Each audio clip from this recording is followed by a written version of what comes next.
Dalam Bapa dan Putra dan Roh Kudus. Amin. Allah yang penuh kasih, kami bersyukur karena hari baru selalu Kau berikan kepada kami. Pagi yang selalu cerah, menandakan Tuhan selalu hadir dalam situasi apapun dan selalu memberikan diri tanpa pamrih.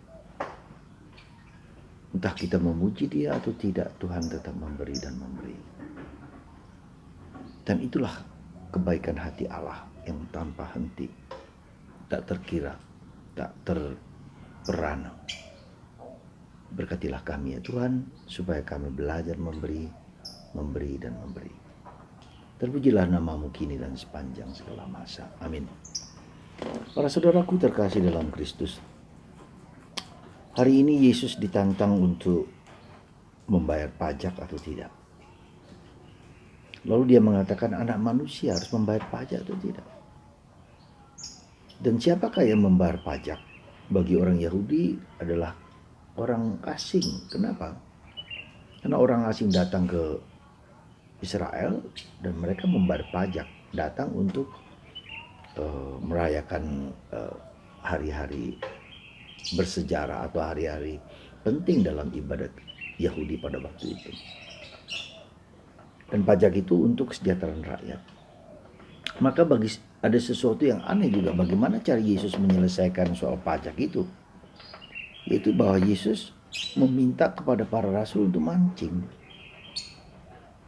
dan membuka perut ikan itu, dan di dalam perut ikan itu ada koin untuk dibayar pajak. Saya tidak mampu mengerti apa maksud dari cara Yesus untuk membayar pajak, yaitu dengan mancing tadi.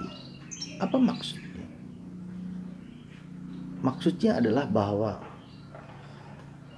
kita berjuang, kita semua mempunyai tanggung jawab terhadap masyarakat, terhadap bangsa, terhadap negara, untuk memberikan bagian dari hak negara untuk membayar pajak demi kebersamaan orang lain. Apa yang kita lihat bahwa Yesus sungguh taat kepada peraturan pemerintah yang baik. Pajak demi kebaikan orang lain.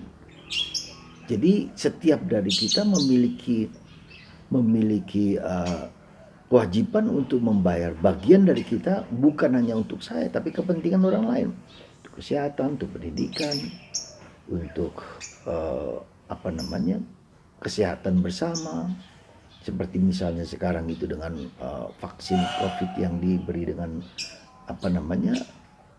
diberi dengan gratis. Jadi seluruh pajak itu demi kepentingan bersama. Maka ketika ada korupsi, itu suatu dosa besar karena melanggar kepentingan umum. Melanggar kepentingan umum.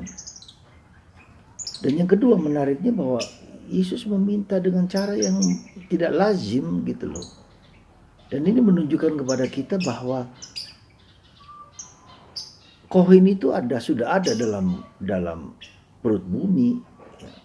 Artinya sudah ada dalam kehidupan kita. Kita hanya diberi kemampuan untuk mencari, untuk mancing. Jadi untuk mancing, seperti kita mancing itu supaya mendapatkan ikan, dan ikan itu ternyata di dalam ikan itu ada mutiara, ada koin, ada barang-barang berharga. Dan ini menunjukkan kepada kita suatu nilai di mana kita harus bekerja sungguh-sungguh dan menemukan dalam kehidupan bersama kita, entah apapun bentuknya. Itu dengan mancing tadi, salah satu bentuk adalah mancing adalah sesuatu usaha manusia untuk melakukan suatu tindakan di mana kita mendapatkan dari apa yang sudah ada. Ya. Yang Tuhan berikan ikan berarti sudah ada. Apakah orang menciptakan ikan? Juga tidak. Ya. Nah, saudaraku terkasih dalam Kristus, ketaatan kepada kepada hati nurani kita, ketaatan kepada apa yang disuarakan oleh hati nurani kita, lakukan yang baik, hindari yang jahat. Itu bentuk ketaatan. Ketika kita taat, kita merasa memiliki disiplin diri, dan kita membahagiakan diriku sendiri dan membahagiakan orang lain.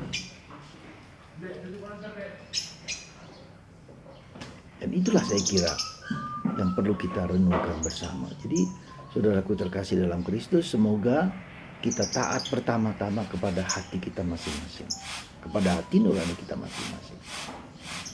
Itu.